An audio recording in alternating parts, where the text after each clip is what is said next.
പ്രിയ പ്രേക്ഷകർക്ക് സീരിയൽ ന്യൂസിലേക്ക് സ്വാഗതം. കൂടുതൽ സീരിയൽ ന്യൂസുകൾ അതിവേഗം ലഭിക്കുന്നതിന് ഈ ചാനൽ സബ്സ്ക്രൈബ് ചെയ്യുക. ബെൽ ഐക്കൺ മറക്കാതെ ക്ലിക്ക് ചെയ്യുക. വീഡിയോ ഇഷ്ടമായി എങ്കിൽ ലൈക്ക് ചെയ്യാൻ മറക്കരുത്. തന്റെ നീക്കങ്ങളുമായി മുന്നിലേക്ക് പോവുകയാണ് ഇപ്പോൾ ഇഷ. ഇനി അധികനാൾ ഇങ്ങനെ പിടിച്ചു നിൽക്കാൻ തനിക്ക് സാധിക്കുകയില്ല എന്നുള്ള കാര്യം മനസ്സിലാക്കുകയും ചെയ്തതിനെ തുടർന്ന് ഇഷ ആകെ പകച്ച് പോയിരിക്കുകയാണ്.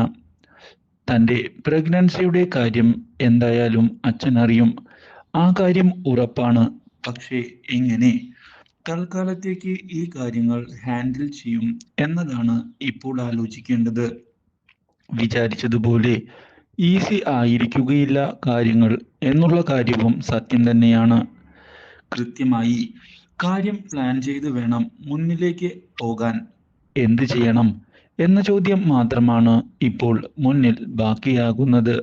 ഇതിനെല്ലാം ഉത്തരം കണ്ടെത്താൻ അവൾ ശ്രമിക്കുകയാണ്.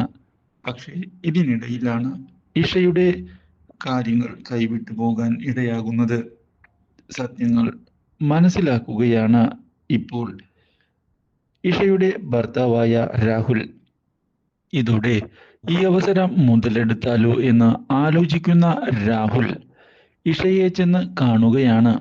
എടി, നീ പ്രഗ്നന്റ് ആണ് എന്നുള്ള കാര്യം എനിക്ക് അറിയാം എന്ന് വ്യക്തമാക്കുന്ന രാഹുൽ അപ്പോൾ ഒരു വിഴുപ്പുകെട്ടാണ് എൻ്റെ തലയിൽ കെട്ടിവെച്ചത് നിന്റെ അച്ഛൻ അല്ലേ എന്ന് ചോദിക്കുന്നു.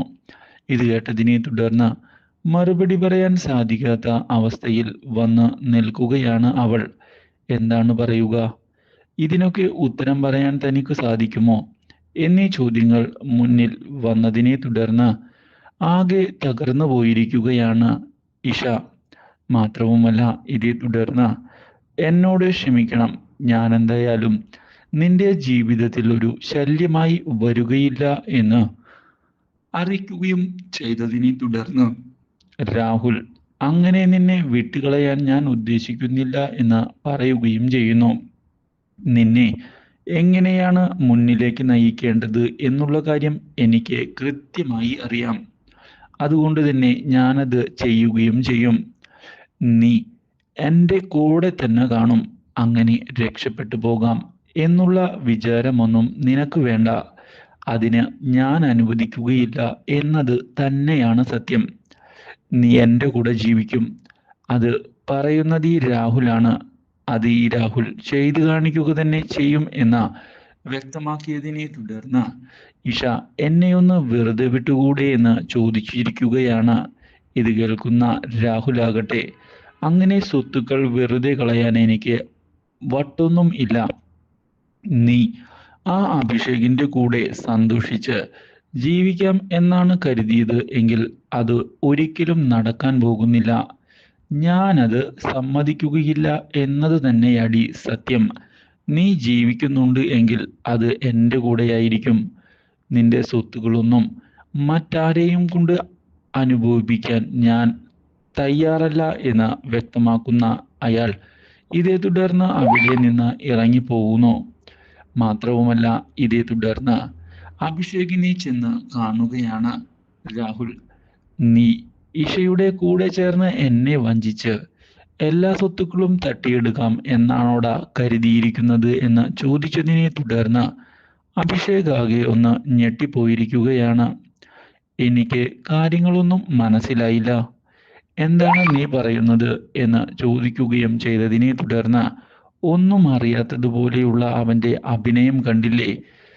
നീ എല്ലാവരെയും ചതിച്ച് സ്വത്തുക്കൾ സ്വന്തമാക്കാൻ ശ്രമിക്കുകയാണ് എന്ന് എനിക്ക് നന്നായി അറിയാം അഭിഷേക്. പക്ഷേ നിന്റെ നീക്കങ്ങളൊന്നും നടക്കില്ല. കാരണം അവൾ പ്രഗ്നന്റ് ആണ് എന്നുള്ള കാര്യം ഞാൻ മനസ്സിലാക്കി കഴിഞ്ഞു. ഇനി ആ കുഞ്ഞിനെ ചുമന്നിട്ടായാലും ഞാൻ ആ സ്വത്തുക്കൾ സ്വന്തമാക്കും. അതിനുവേണ്ടി എന്തൊക്കെ ചെയ്യണമോ അതൊക്കെ ഞാൻ ചെയ്യും. ആരും അതിൻ്റെ ഇടയിൽ വരുന്നത് ഞാൻ അനുവദിക്കുകയില്ല എന്ന് പറയുകയും ചെയ്തതിനെ തുടർന്ന് ആകെ ഞെട്ടിപ്പോയിരിക്കുകയാണ് ഇപ്പോൾ അഭിഷേക്.